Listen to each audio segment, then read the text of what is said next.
Hey everybody, Dr. A here, and in this video we're going to be providing some background information and theory on plastic collapse and the plastic section modulus. So let's go ahead and get started. I have the first bullet point here that says to best understand MN, which is the nominal moment or flexural strength of a steel beam, we must discuss both small magnitude loads and loads that cause the beam to be on the verge of plastic collapse. And obviously the theme of this video is going to be focusing on the latter of that phrase, the verge of plastic collapse. And so the underlying assumption here in the setting of steel design is that we're going to assume that the steel behaves elastoplastically. Now, what does it mean to behave elastoplastically? Well, we might remember from our knowledge of mechanics of materials that elastoplastic behavior occurs whenever we first model the linear elastic region of a stress-strain diagram like normal, but after we get to yielding, we assume that we have continuous deformation, so continuous straining without any further increase of stress, okay? So let's say that we have our stress-strain diagram here, and again, we have that initial linear elastic region, just like we've learned in mechanics of materials, but once we get to that yield spot, okay, that yield point, which is somewhere in the neighborhood right around here, we assume that we have this horizontal perpetual behavior. There we go, okay? And so what we have here, of course, is the slope of this linear portion is the modulus of elasticity, okay? And then we eventually get to this yield stress. Now, I'm going to call this capital F sub y because, in a steel design setting, yield stress is denoted with this capital F sub y, okay? And so once we get to that capital F sub y, which of course has a corresponding yield strain of epsilon for y, epsilon sub y, then beyond that point, we have this horizontal elastoplastic behavior, okay? So that's kind of the underlying assumption of this. So let's go ahead and turn the page and let's look at a simple illustration of this. So here we say, consider a simply supported beam with a point load P at its midpoint or at its center. And then we also note that as P increases, M max, which is at L over 2, increases. Okay, so we have this simply supported beam. P is at X equals L over 2. All right, and so obviously from our knowledge of, mecha materials and structural analysis, we know that the moment diagram for this type of loaded beam, if we say here's our M and here is X, the moment diagram is going to be linear increasing and then linear decreasing, and this maximum moment is at L over 2, okay? And what is the value of this M max right here? What is this value? Well, again, we can, derive this from the shear diagram, or we might just remember that in this case, this M max is going to be equal to P times L over 4, and that's very easily derivable, all right? And then, of course, this is the full length L, and of course, this is 0, okay? So that's our moment diagram with our maximum moment for this kind of loading scenario, all right? Now, what happens as we increase the magnitude of P, okay? So let's say we have that load P there and it starts out quite small, and then we just keep cranking up P. P keeps getting bigger and bigger. What's gonna happen to our moment, our maximum moment here, okay? So let's turn the page here. At first we say let P equals P1. So M max 1 is P1L over 4. All right, so let's go ahead and resketch this moment diagram. Okay, let me draw it with a straight edge here. All right, so again, I'm just kind of redrawing a similar diagram that I had on the previous page.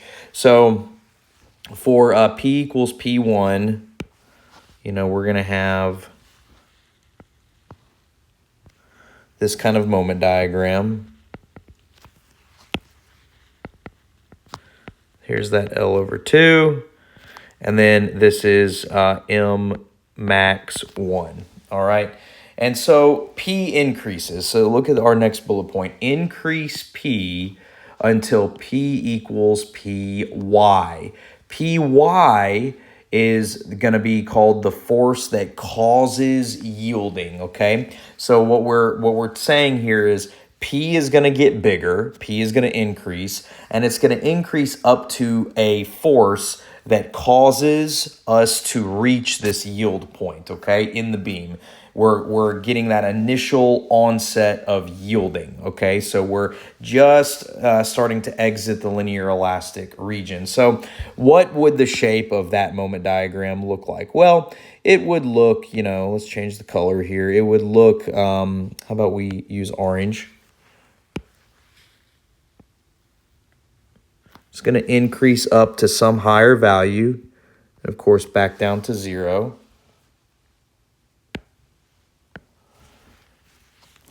So you're going to have this M max yield, okay? So now you have this higher value, this higher peak value, all right?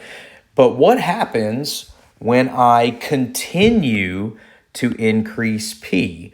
I continue to crank up that point load to a value of P3 that's bigger than P yield. So I'm going beyond initial yield, okay? What's going to happen then? Well, that moment diagram is going to continue to increase, okay? That peak is going to continue to increase. And so you might have a shape of this moment diagram that's up here now, okay? It goes back down to 0. And so this right here is another value, M max 3, all right? And so that moment, that maximum moment just keeps getting worse. It keeps getting larger, okay? And let's say that we do it again. We continue to increase P to P equals PC. We call PC the force that causes the beam to experience what's called plastic collapse, okay? And so we'll say M max C is MP. This is the plastic moment. So when we continue to increase P past yielding, eventually what's going to happen is that cross section is going to yield completely through. And that's at the instant our cross section has yielded all the way through, we have then reached what's called the plastic moment, MP. Okay, and what happens is this thing called a plastic hinge forms. All right, and so ultimately, what we have here is this absolute maximum of maximums here. All right, so I'll make a note here. This is MP. All right, and that is the highest you can go. That is the total highest MP that you can feel in this particular illustration, all right? So what does this look like for us? What does this, what happens here? Well, let's go ahead and stay on this page of our notes for now. That first onset of yielding, okay? So let's go ahead and sketch this beam.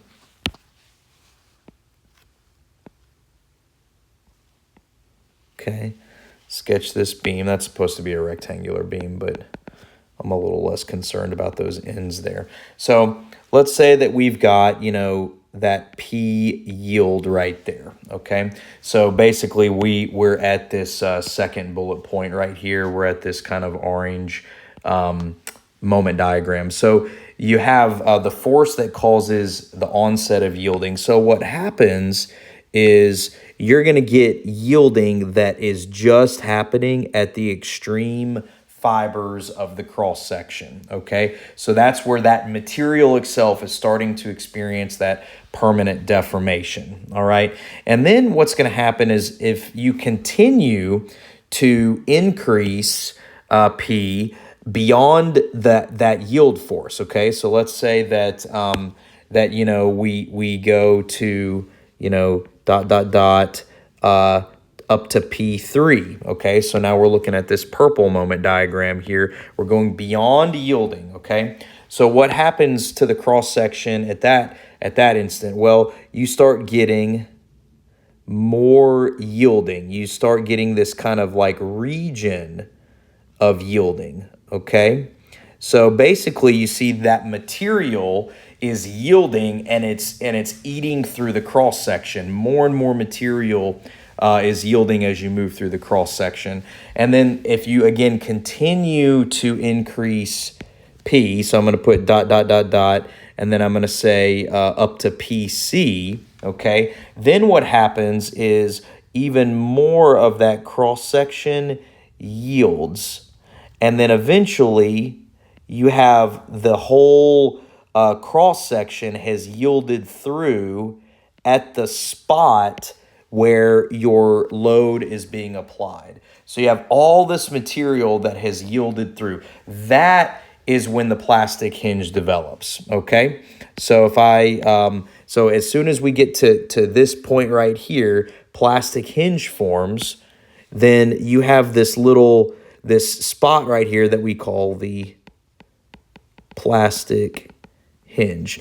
And then that's when this beam wants to collapse down, okay? And so the moment that develops at that magnitude of loading PC, okay, that's the plastic moment, all right? And that's the absolute highest moment that system can handle, okay? So let's do some more sketches, okay? Just so we can really understand what's happening here. So here I say let's explore some cross-section material behavior a little bit more, okay? So initially, again, I'm going to draw similar figures that I just did. Initially, let's say that we just have P equals P1. So let's go to my straight edge here. Okay, initially you have that P equals P1, which means that you've got that M max 1. All right, and so what is the stress in the cross section going to look like? That stress distribution, of course, is just going to be linear. Okay, just like we learned back in mechanics of materials. Okay, we have this linear stress distribution, and that's where you have your your M max 1 C over I, and then over here similar M max 1 C over I. One of them's tension, one of them's compression. Okay, so that's easy peasy. That's mechanics of materials. Okay, well, again, what happens when you increase to yielding? Okay, so let's resketch that then. Let's say that we have this same cross section, and we have this, M max yield. Well, what happens is you still have that linear stress distribution, but it's a lot more dramatic, okay? It's a lot more dramatic. And what you have now achieved here is Fy, okay? Fy. So your M max C over I has now achieved or reached that yield stress Fy, okay? Now, what if we keep loading it, right? What if we keep loading it and we go beyond yielding? Okay, so that's where we're going now. okay? So we called this M max 3, I believe. We're going beyond yielding. Well, when you're yielding, and that yield stress, you have more material yielding as you move through the cross section. You know, that was what was happening when we had this purple moment diagram, and we were eating through the cross section, but haven't eaten all the way through yet. So what happens there? Well, if I were to sketch that out, you can't really go beyond Fy, right? How do I know I can't go beyond or higher than Fy? Well, remember our elastoplastic behavior. We stay flatlined at Fy. So I can't go higher than Fy. So what happens? Well, you move out here to Fy like we did in the previous stage. Okay, but since you can't go beyond Fy and that material is yielding through the cross section, you start developing this kind of flat line here. Okay, and you have this yielded region, and again, this magnitude is still Fy and Fy. Okay, so you have this kind of trapezoidal shape here. All right, double trapezoidal shape. And then finally, once you get to the plastic hinge formation, what do we have? Well, again, we've got our cross section here.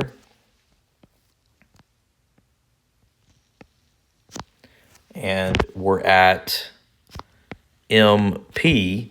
But now all the materials yielded through. We've developed this plastic hinge. We've had all the material yield through.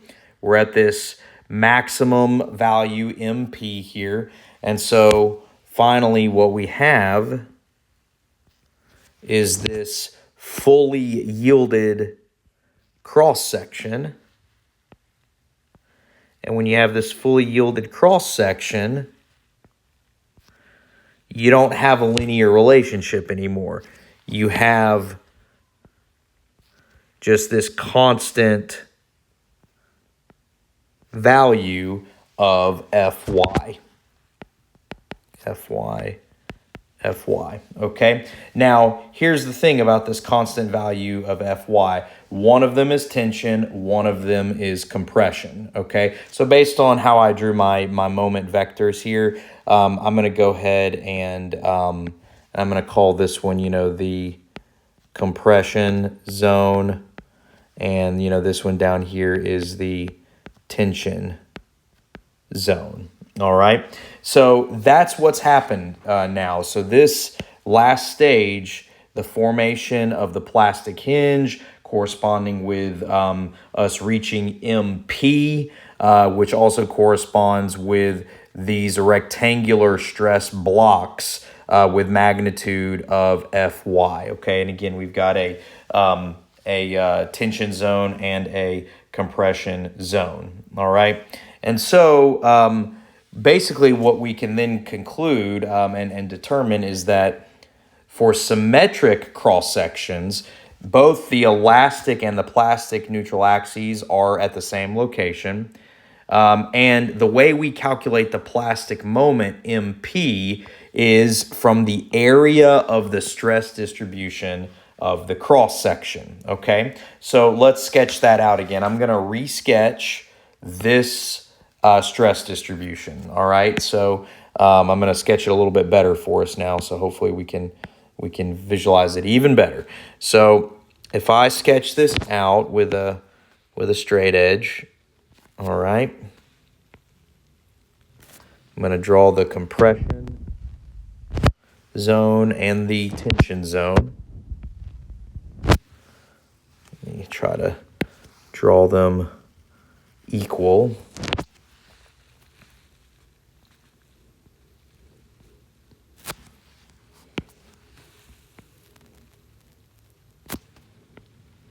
Okay, so these are supposed to be rectangular blocks.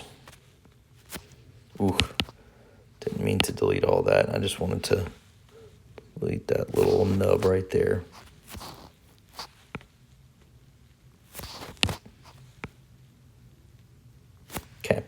And, you know, this is the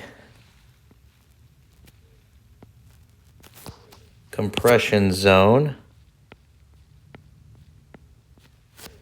And then on the opposite side, we have this lower side is the tension zone. Okay. So what is that going to end up looking like? I guess if we draw it correctly, it's going to look like this. Compression zone. Okay. And so what we do then is we can say in this compression zone up top, we're going to have an equivalent compressive force C. Okay?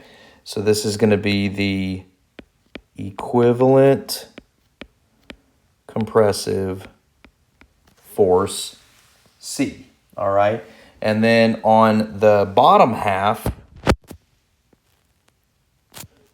you're going to have T, which is the equivalent tensile force. Now remember, the magnitude of this stress distribution is Fy in both the tension and the compression zone, Fy and Fy. Okay, so how do I get this you know, C and T, capital C and capital T? Well, I find the area of this stress distribution, okay? The area of the stress distribution. So I can go ahead and off to the side say that C is equal to Fy times the area of the compression zone AC, okay? And so this area, you know, the area of the cross section here is AC, okay? And then similarly, I can say T is Fy A sub T, all right? So that's the area in compression, area in tension, all right? And now by force and moment equilibrium, watch what I can say next. I can say, you know, sum of the forces in the x direction equals 0. And of course, that means that C and T should be equal to each other, which means that FYAC should equal FYAT, all right? And then, of course, that implies, because Fy is the same, that AC and AT are equal to each other. And then, similarly, I can say sum of the moments about the plastic neutral axis equals 0. And the plastic neutral axis, of course, is where? Well, obviously, it's right there. That's where, you know, that's the neutral axis, right? And so what do I do here? I'm going to say FYAC times little a equals FYAT also times little a, okay? So what is little a? Well, little a is a moment arm. It's a perpendicular distance, okay? And specifically, it's the perpendicular distance between the lines of action of C and T. So this is little a right here. Perpendicular distance between the lines of action of C and T. All right? And so I set up that equilibrium equation, and based on a symmetrical cross-section, which is kind of, you know, my implied, what I'm doing here is I'm implying that this is a symmetrical cross-section, then we can say that this is equal to F sub y times a over 2 times little a, okay? And so this is again, for a symmetrical cross section, all right? And then finally, we can repackage this, and we're going to repackage capital A over 2 times little a as the plastic section modulus, okay? So I'm going to say, finally, you know, define that plastic section modulus as capital A times little a over 2, which is this term right here. Call that Z, okay? So that's basically a quick derivation of a plastic section modulus term for loading on a steel beam in this case with a symmetrical cross section. The book that I'm referencing here, the textbook I'm referencing, is the Steel Design textbook by Dr. William Segee and Dr. Syed Soleimani. This is the 7th edition of it. But prior to the 7th edition, Dr. Segee was the only author of the textbook. He was the first author. So this is chapter 5, and they do a great explanation of this. Also, the back of that textbook in Appendix A has a lot of great additional information on plastic analysis and plastic collapse. And if you want even more details on plastic analysis of materials and systems, there's a great book by Beadle, Beedle, I believe is how you spell it, Beadle. It's an older textbook, but that's a great additional book to look into as well. All right, so that concludes this background and kind of theory basis of information on plastic collapse as it pertains to steel design. And again, we're referencing primarily the Steel Design textbook, 7th edition by Segee and Soleimani. If you found this helpful, please hit like and subscribe and be on the lookout for other content like this. Thanks for watching.